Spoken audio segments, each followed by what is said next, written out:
Everything in this life is a balancing act. Sometimes we have to be purposefully out of balance and then find our way back to a place of balance.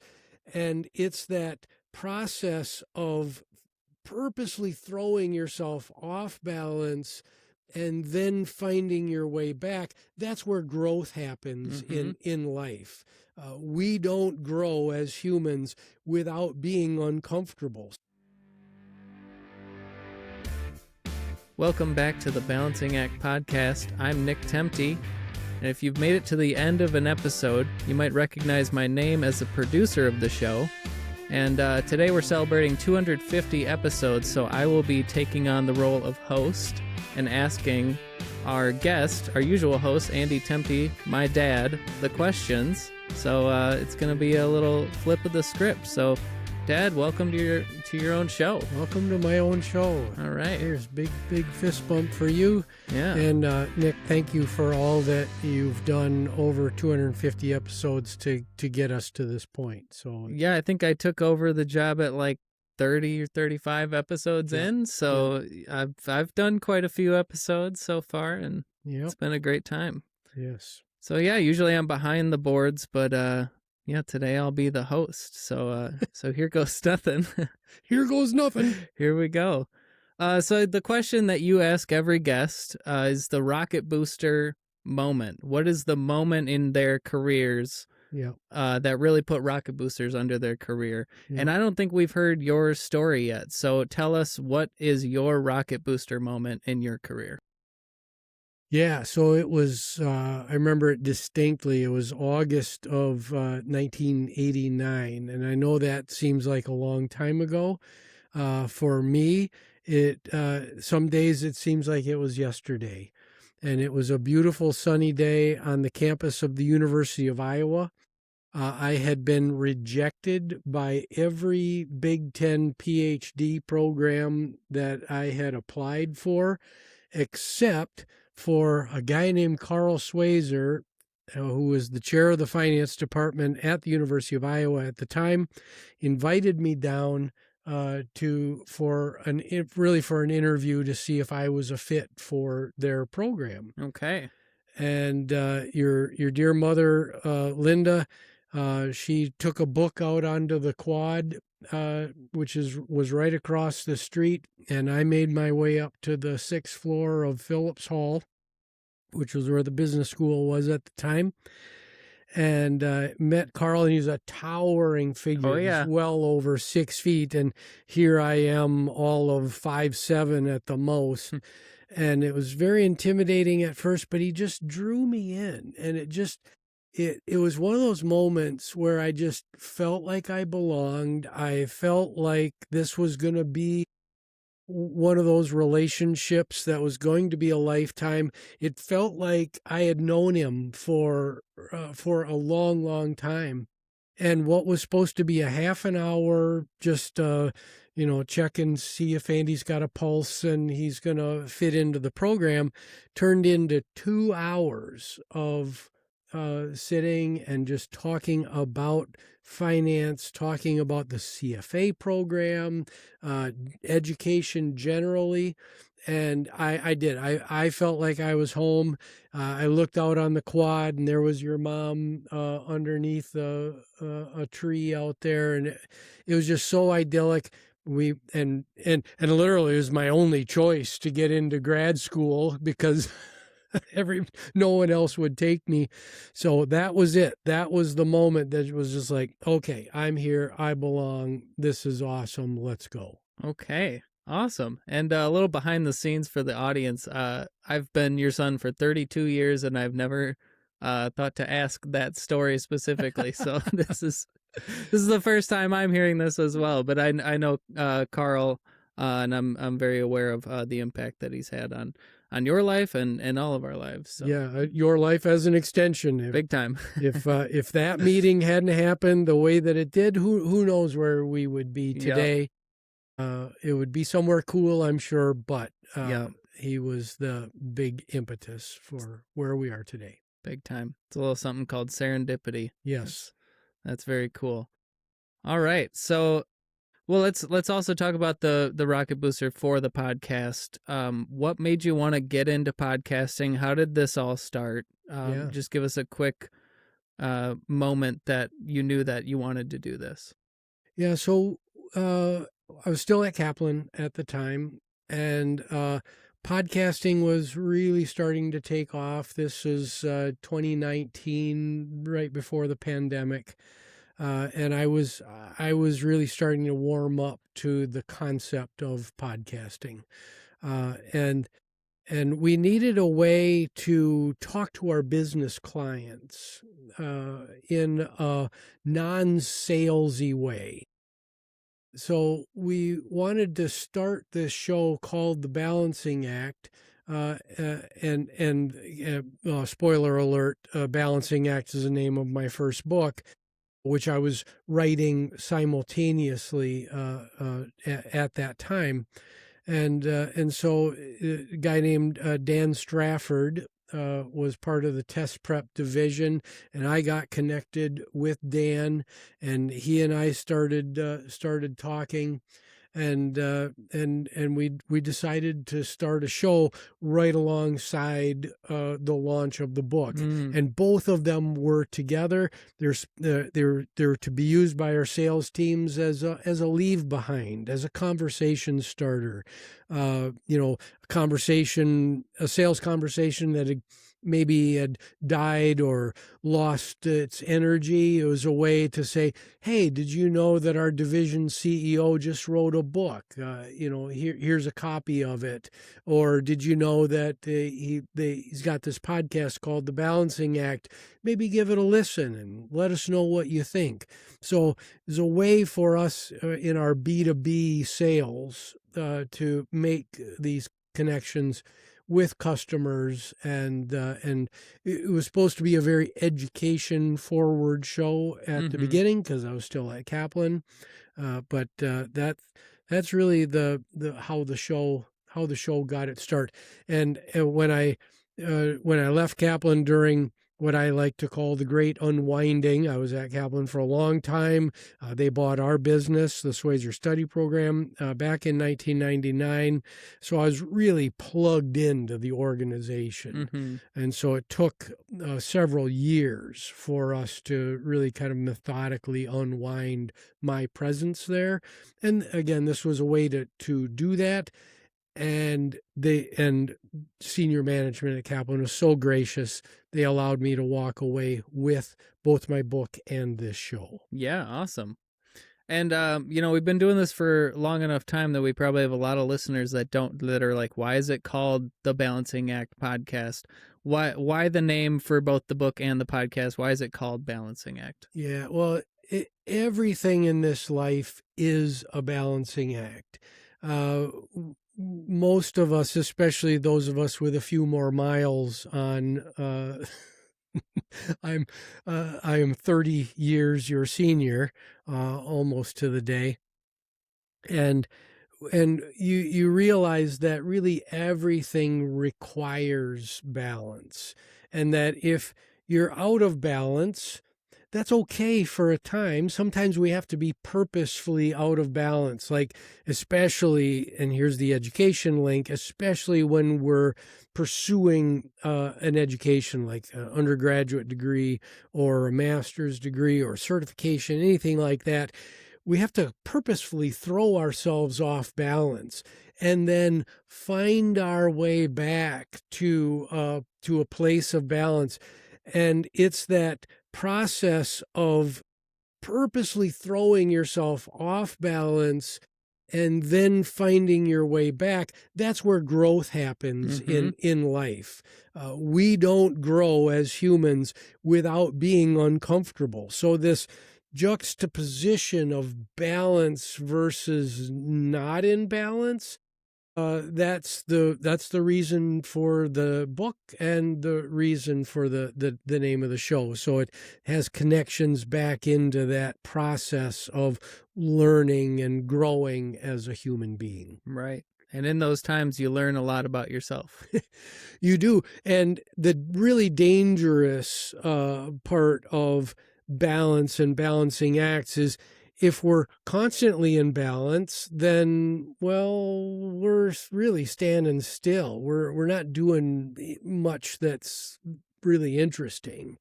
And if we're wildly out of balance and we lack the emotional intelligence, the situational awareness to know that we're out of balance, or we're taking a position that is so hard and fast that we're just calcified and we can't move off of it, really bad stuff comes when we have that kind of mindset as well. Right.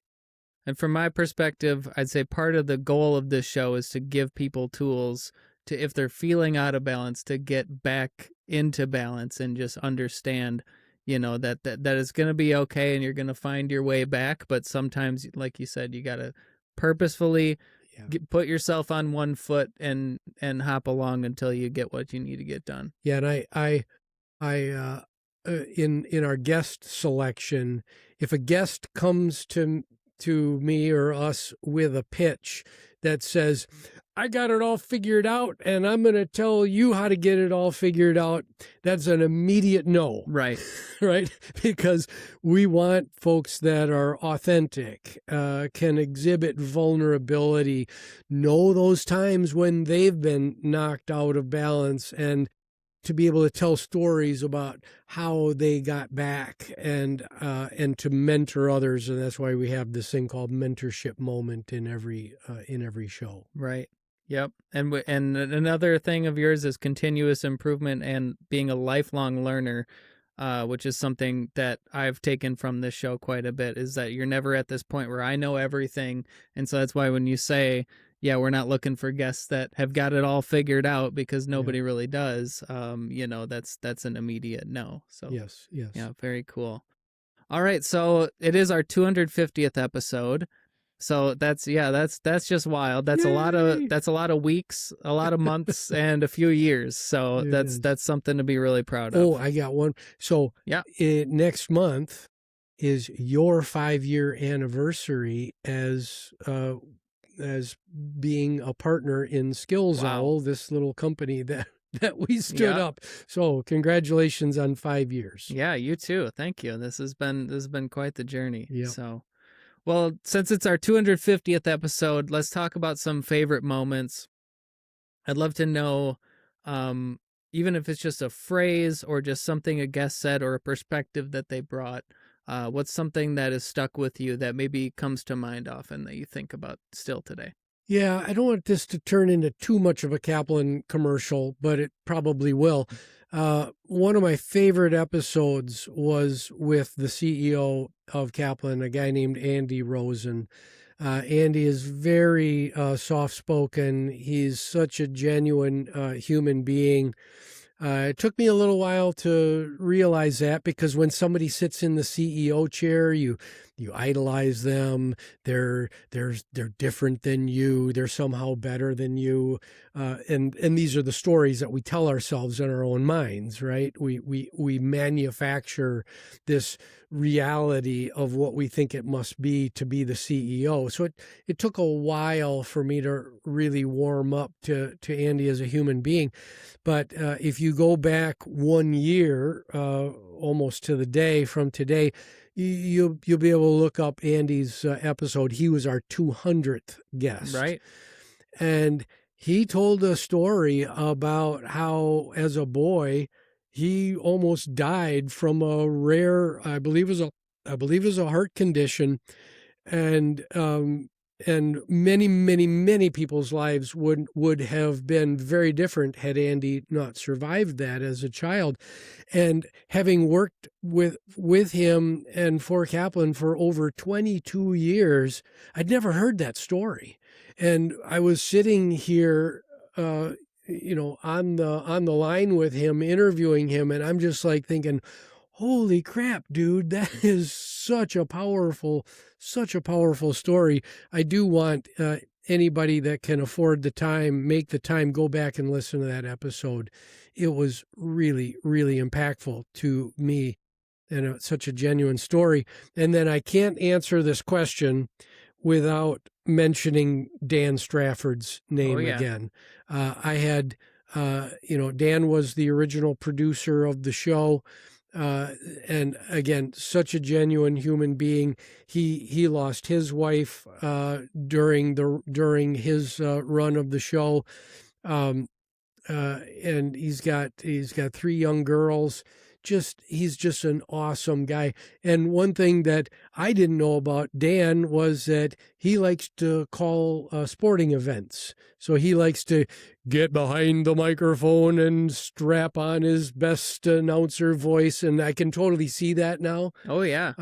But yeah, I this show would not be this show without Dan. And then another shout out to Mike Palmer, who started all things podcasting at Kaplan years before, and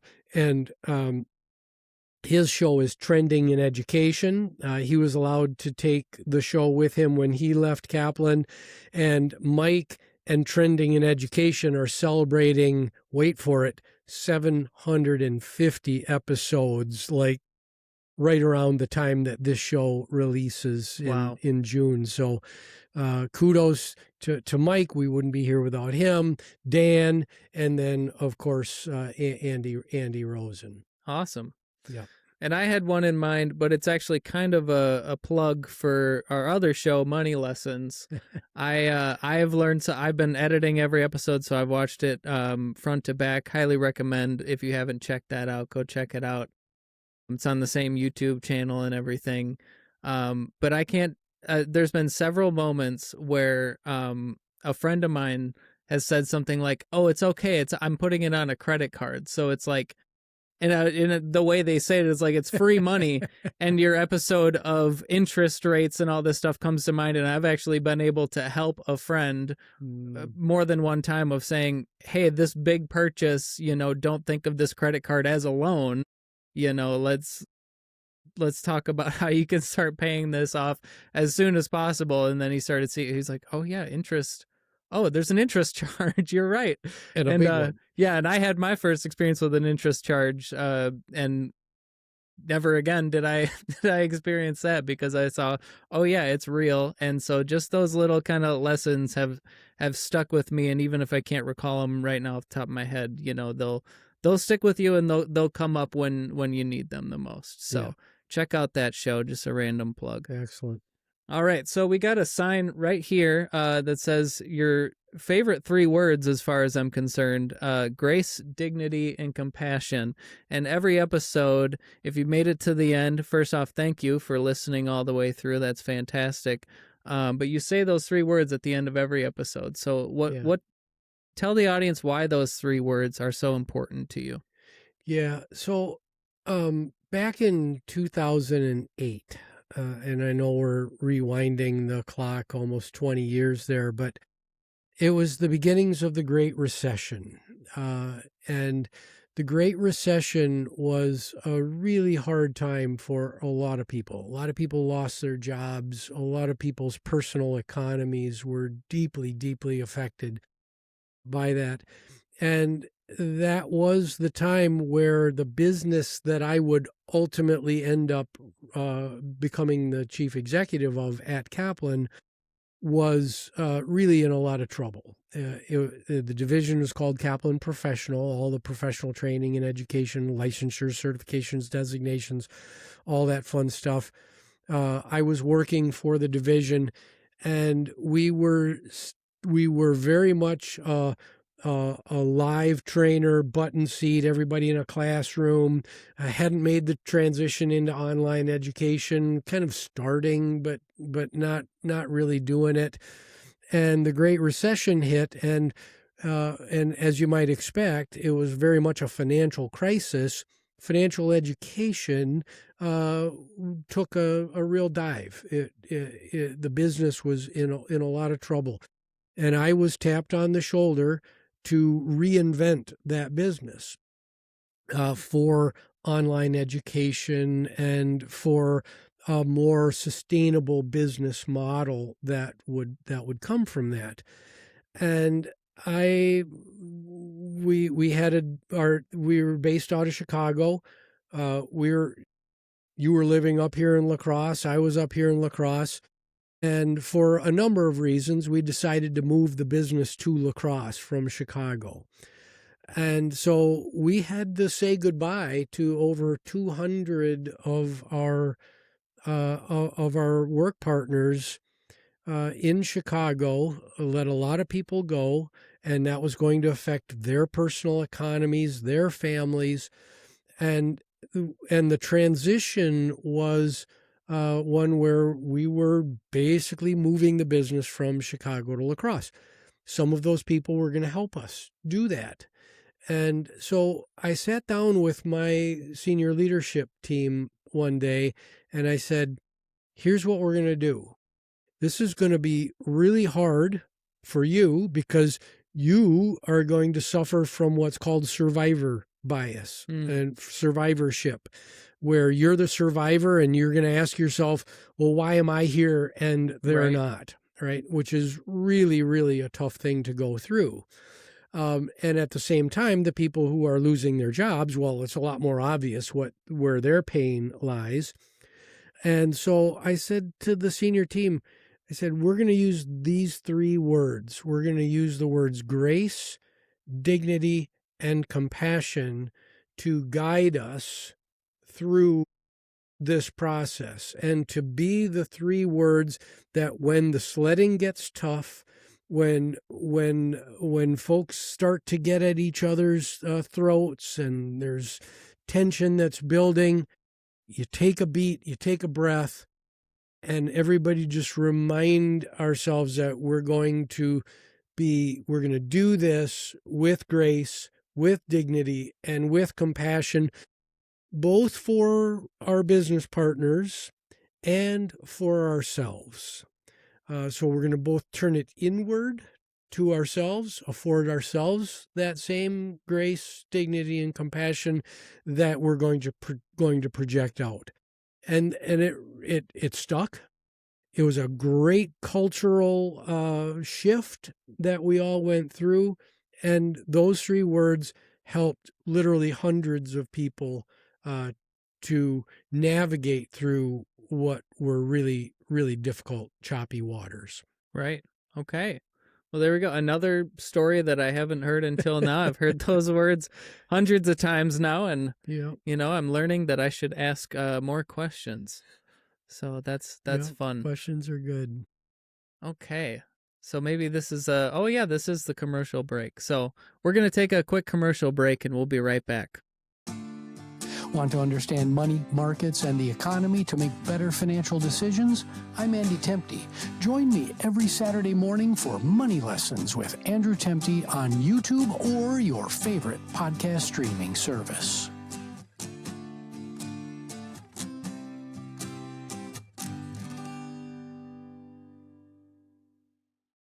And we're back from that little commercial. So I thought we should acknowledge where we are right now, because usually you're right above us in your office, which is a very different set than where we are now. You might see some speakers behind our heads. We're in your home studio, and this is where our partnership really got its start. I surprised you with a much smaller studio under the staircase. I was building it for like a day or 2 and was like, don't come in here. Don't let Dad come in here.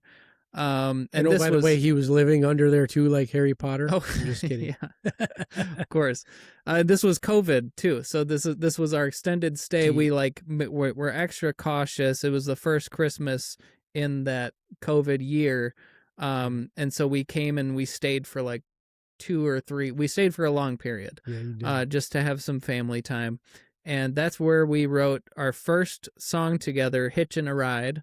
And that's kind of how this whole partnership came about and started is, we worked really well together on that. And it turned out to be a really cool song that still is well received today. And then through a lot of hard work, we made an LP together. And so this is the vinyl of it, and there's 9 songs? Yep. So we got 9 songs out of that, and there's more coming out all the time. So that's kind of our passion project that we get to work on down here. So this is the space where that all happens. Yeah, so or if you're listening to creative. us audio only, hop on over to YouTube so you can see where the magic really happens. Yes, shout out to the YouTube. Go check it out anyway. Go on the YouTube and watch some videos, and well, shout out to the YouTube page. So we're going to go on to the mentorship moment that you always ask the guests. Okay, let's say someone's sitting across from you who, it doesn't matter what it is, they started some sort of business. It could be a podcast. They could be working on their music career, their artist career. They could be starting an Etsy shop, whatever it might be.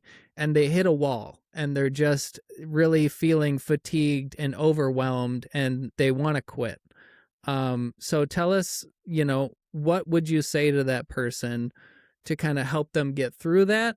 And, at the same time, how do they know what's the difference between giving up and knowing when to adjust or pivot or just, rethink their strategy? Yeah. Well, I like to advise really anybody at any stage of their life to ensure that the work that you're doing aligns with your reason for being, why you exist, what many call your personal purpose.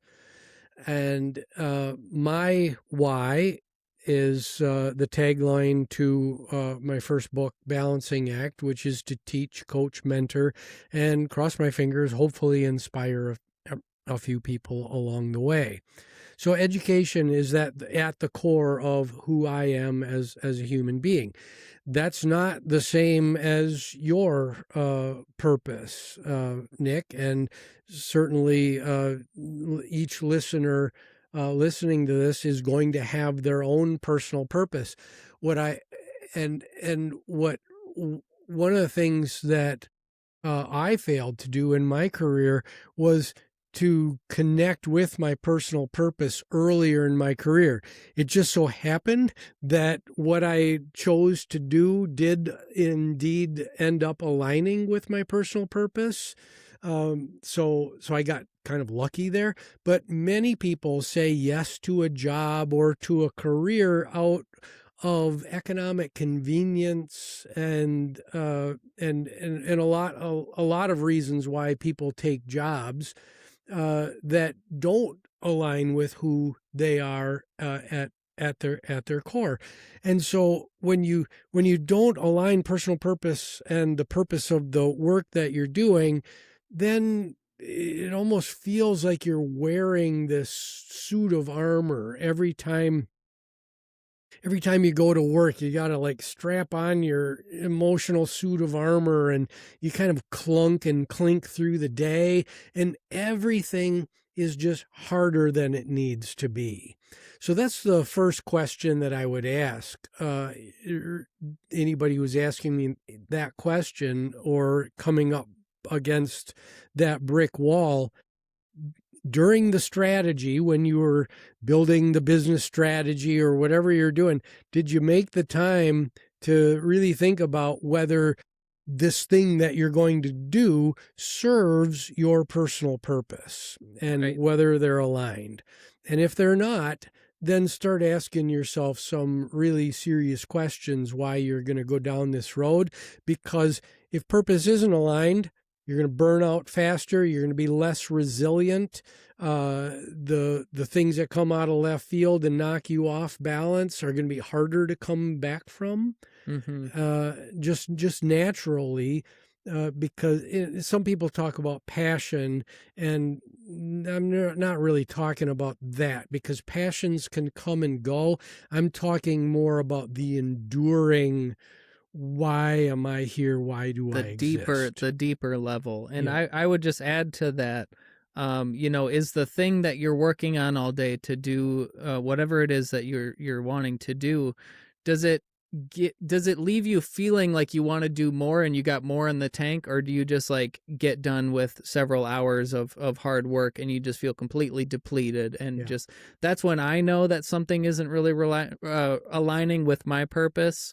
And when I'm doing something that is really aligned with that deeper sense of purpose, I feel energized, and I might be tired, but I want to wake up tomorrow and I want to do it again. Yeah. So you asked about, the pivots and the adjustments and when to quit Right. versus when to pivot. And this is where mentors are, we're in a mentorship moment right now, but this is where your mentors and your coaches really come into play. And this is why people, especially folks who are of a certain age, will say over and over again, nurture those relationships, get to know people, expand your network. And I know younger listeners are like, yeah, blah, blah, blah. Everybody tells me that, but I guarantee you that if you don't have a mentorship network, and access to coaches in your life who are going to give it to you straight and help you navigate through those times of challenge, you're only then relying on yourself, and it's really easy for the brain inside your own head to justify all sorts of things. We justify bad behaviors, we justify giving up, we justify all sorts of things. And I have suffered from this by not having those mentors in my life when I really needed them, and having the guts to call them and say, hey, I'm really struggling with this personal issue or with this business issue, and I really need your help to help me figure out why I'm here, why I'm stuck, and help me to get unstuck. So relationship management, build those relationships so that when you need them, you have the courage to call on them and help you through. Totally. I totally agree with that. As someone on the younger side who was resistant to lessons like that from you specifically, I consider you one of my great mentors, and you've helped me a lot. And I've been fortunate to have other really great mentors in different fields, and that has been just such an asset to my career and just being more of a well-rounded person with different perspectives. And the best part is when you can find someone, like you said, who can tell it to you straight and be honest with you, but not, you don't want a mentor who's going to break you down, because there's a fine line there, and break you down and make you feel less confident and less worthy. So that's something to watch out for when you're finding mentors at a younger age. And just to be clear, that is not a mentor. And that is not a coach. I know there are coaching philosophies where we got to break this person down so that they can rebuild another version of themselves. No. None in the long run. All that does is create emotional baggage that you've got to somehow unwind from later. So pick people in your life who are going to tell it to you straight. They're going to be authentic. They're going to be real with you, but they're not going to tear you down, and they're not going to create more emotional baggage that you got to find your way out of later. Exactly. My best mentors that I've had, I leave the sessions feeling energized to do that next thing and to just be my best self. So, it's not boot camp. Boot camp is a different thing. They break you down and make you this one unit. You don't want a drill sergeant for a mentor. So fantastic.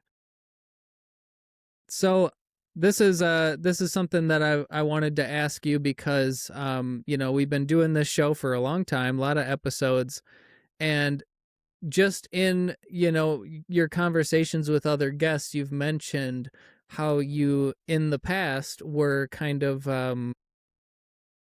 Andy's got to give the approval to everything, and what Andy says goes, my way or the highway. Nothing happens without my say.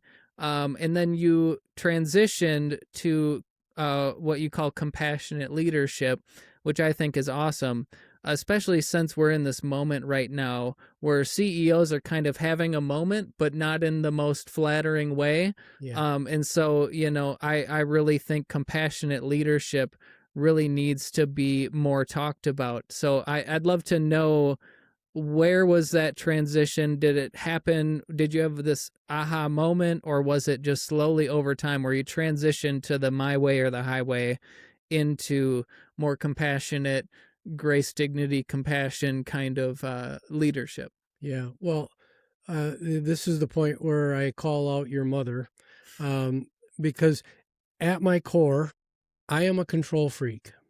I want control over every aspect of what's going on because I fancy myself to be the smartest person in the room a lot of times.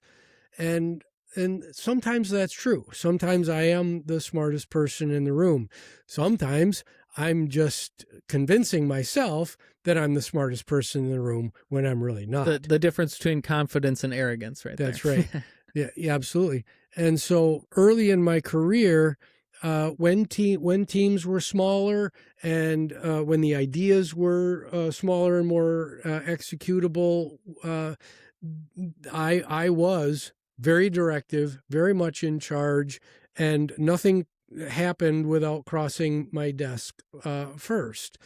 And that it worked for a time, for a short period of time, but I kind of reaped what I sowed in those moments. I had team members who were great people, but I would hire people who would be more apt to say yes to whatever Andy said, and be much more of a follower than a leader in their own right. And I quashed those leadership tendencies when they came up. So we weren't getting as far as we otherwise would be. And the moment that really did this and the shift started happening, I take you back to the Great Recession and those big moments, sitting in that room with 200 plus people saying, you guys no longer have jobs. We're moving this business here. Here are the reasons why. All of a sudden, the business got a lot bigger. It got a lot more complicated. And it became very apparent that Andy said was not going to work. And so that shift to grace, dignity, and compassion that I talked about previously, that was this moment where compassionate leadership started to take over. And it's a journey. I still, to this day, and this is why I brought your mom up, she's great at catching me at it. That's why I talk about her. She's so good at calling me out and saying, okay, dude, you are being directive. You are being my way or the highway right now. And I still bristle when she says that, and like, well, what are you talking about? And then I soften, I take a breath, and realize that, yeah, no, I am falling back into my own ways. So there are, it's a mechanism. It's a set of tools that help me come back from some of my own worst tendencies, which, if gone unchecked, come out in very unproductive ways. Of course. Very nice. Okay. So then let's look ahead. We've been doing some looking back. This is episode 250 as a reminder, in case anyone decided to skip to minute 27 or where we're at. We're at episode 250, and there's some really exciting stuff coming up from our business. You got 2 books on the way, and there's going to be courses coming out to really help people. And so what are you most excited about in everything that we got coming up? So yeah, let's just go with that. What are you most excited about with the things coming out next? Yeah, well, my first book, Balancing Act, was a leadership book told through stories and told through personal stories.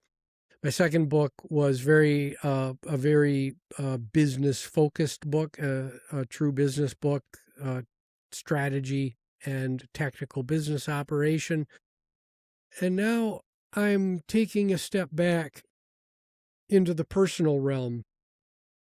And then the next full-length book is going to be called The Modern Golden Rule. And the subtitle, you know this, but it'll be a shock to listeners. The subtitle is Don't Be an Asshole.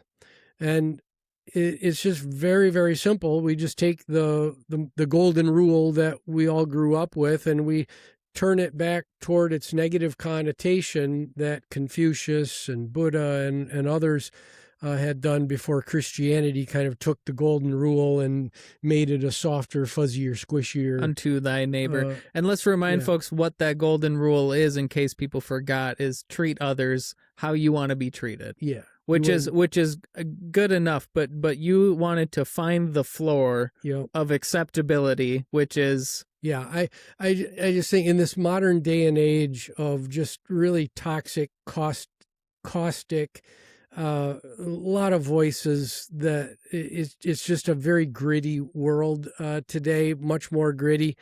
And I just want everybody to like crawl over the bar. Let's set the bar super low at the asshole moves that we all know at our core when somebody is making an asshole move on the road, in the boardroom, at the water cooler.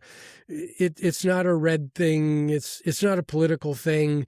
When you strip all the labels away, you know when somebody's making an asshole move. The trick is to know when you are making the asshole move. And so in this book, I want to set the bar low. Let's all crawl over it. And then let's set the aspiration for our lives at living with grace, dignity, and compassion, both for ourselves and for others. And the big spoiler alert here is that the concept of self-love is really at the core of everything that we're doing from this point forward. And it's not soft and fuzzy and squishy. It's the skill of loving oneself so that, because if you don't like what's going on in here internally, if you're at war with yourself, all sorts of unproductive behaviors are going to come out in a business setting, in a personal setting.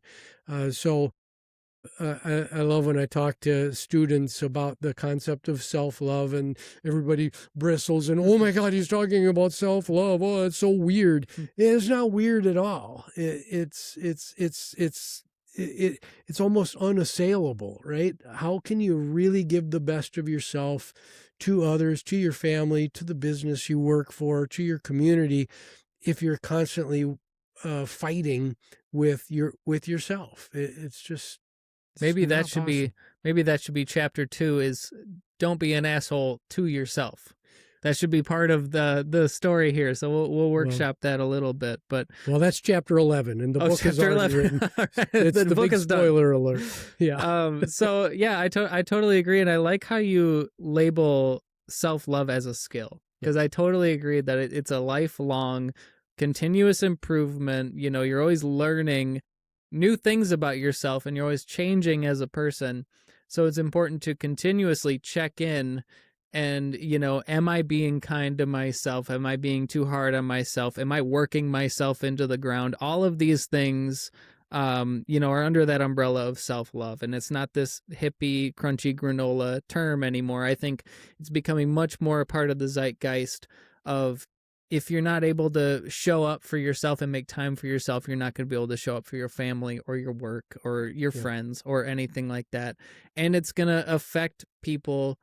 You know, if you don't love yourself, it's going to show up in the way you talk to other people as well. But if you do love yourself, you might notice your relationships become a little bit easier, because you're just that much more maybe pleasant to be around in that way. So it's just, you know, it's not all about how do I look to other people, but it's also just that's super important, is how you affect other people in your world. So that's not something to be ignored, because we're in such an individualized moment right now where self-love almost can have a toxic, kind of connotation around it if it's used to that extreme where it's like, oh, I don't want to go to my friend's birthday party because I'd rather snuggle up on the couch and have this moment. I guarantee you'll feel a lot better if you show up at that birthday party, but show up with self-love, and then you can spread that to your friends. Yeah, people who bristle at the self-love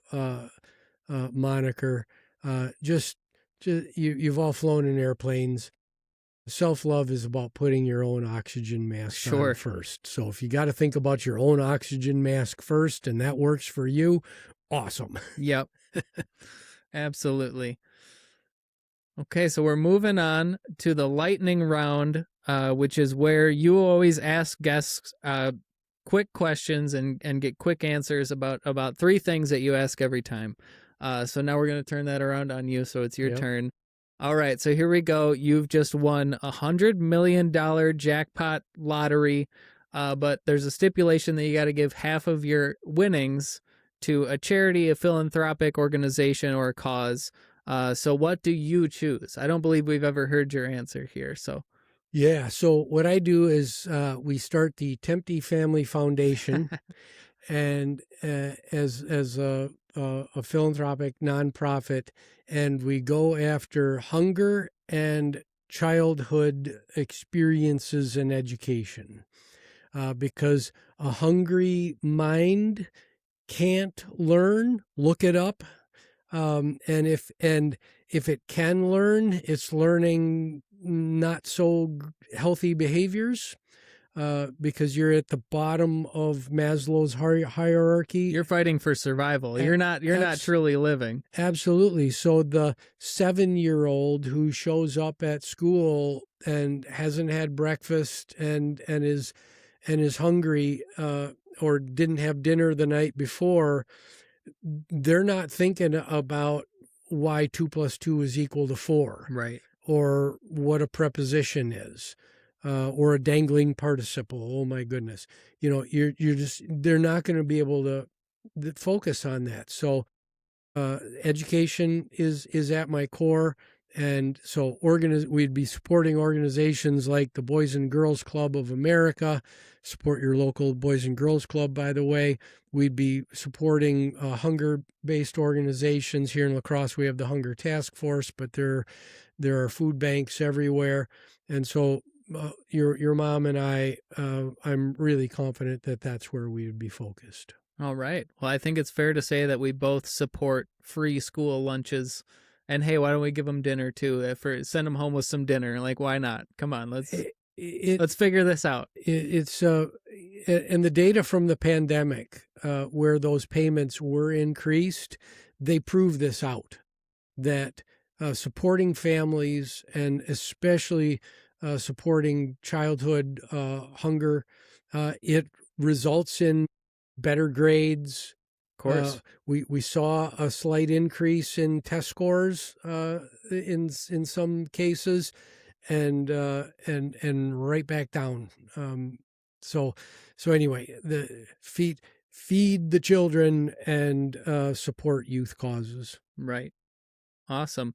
Love that. Okay, now the time machine question. You've asked this to hundreds of guests, so you're given a time machine that can take you to an earlier version of yourself, and you have time for just one quick message. What's that message, and what time in your life do you go back to? So I go back to my late 30s, and and things are going really well, and they're going really poorly all at the same time. And I've got myself convinced that I'm the smartest person in the room. I can figure it all out. I've got this. I'm the only resource and asset that I need. And I've got mentors at the time. I've got people I can rely on, and I don't.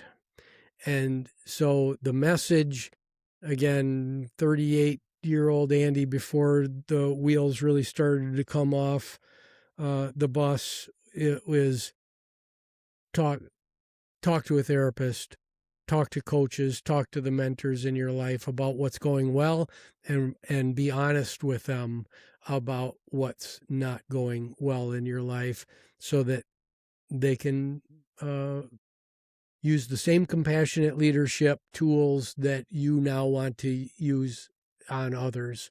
And remember, everybody, compassion is empathy plus the willingness to do something about it, plus the ability to detach so that somebody else's problems don't become your own. And that's the danger with empathy as a concept. Empathy's great, but it's it has this dangerous element to it. Of course. Yeah, that's part of why I love this question and love hearing all the different guests' answers, because so many of us listening and learning from this show are at the age where we're at the earlier stages in our career. We're maybe at the age where we really need to hear these things from our future self. So maybe, not all of them hit for me, but there's occasionally the one that's like, yeah, I think I could really grow in that space, and I think I would do well to hear that message from my future self.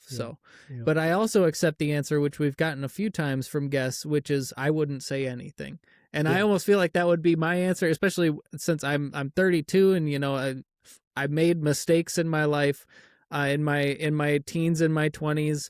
But I wouldn't change anything just because I wouldn't be the person that I am now without learning from those mistakes. And I think we've gotten that answer 3 times. 2 or 3, or 3. Not much. It's very rare, but whenever it comes up, I'm like, I accept it. absolutely. I'm like, valid. I like that. Yep. Okay, so final lightning round question. We're all works in progress, as you say every episode. What are you focused on right now in your journey of growth?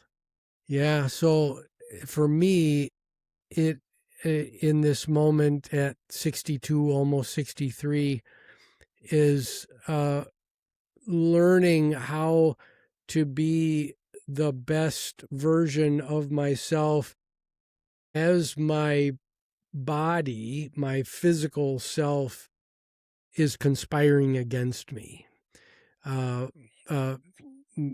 People that know me know that I have 2 prosthetic hips. I've had 2 shoulder surgeries, 3 knee surgeries, the 2 prosthetic hips. I'm going to get a full shoulder replacement here in the fall. And so the body is falling apart. The mind, however, is energized and is sharp, and I'm writing music and writing books and I feel the most creative that I have been in my whole life. And so this tension between I shouldn't do that ever again. So all of my falling sports days, those are over, right? And so mentally, how do I become okay and accepting of this time where it is very, very obvious that my physical self, I'm still strong, I'm still able, I'm still capable, but should I be doing those things that help me to feel vibrant and masculine? I mean, it's a real struggle that men go through, that men don't like to talk about. We're talking a lot about men's health in this day and age. And so I'm having that conversation with myself routinely. And I do hope that our male listeners out there can take some value from my answer, because it's a discussion that you have to have so that you become okay with it and better than okay.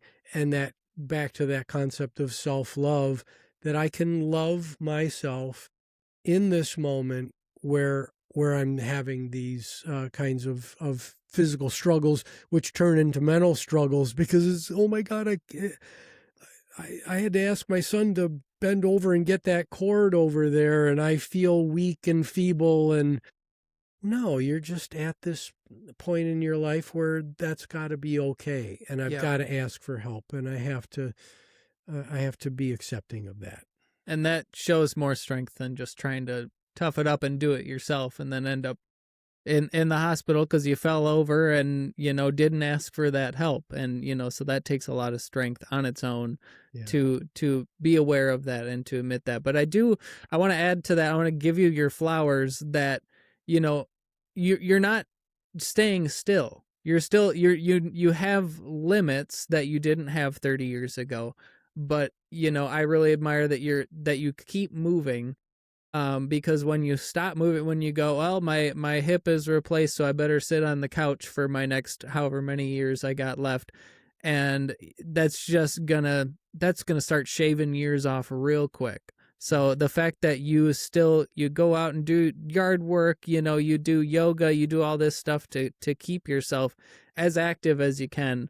That's fantastic, and I, as your son, I look up to you for that. So that's really cool, and that's why a part of the reason why I've started my own fitness journey, and just for the reason of longevity, of like wanting to be, a net benefit for those around me for as long as I can before I need to start taking, which is something that you've talked about. I don't know if you talked about it on the podcast, but you've talked about that a lot with me.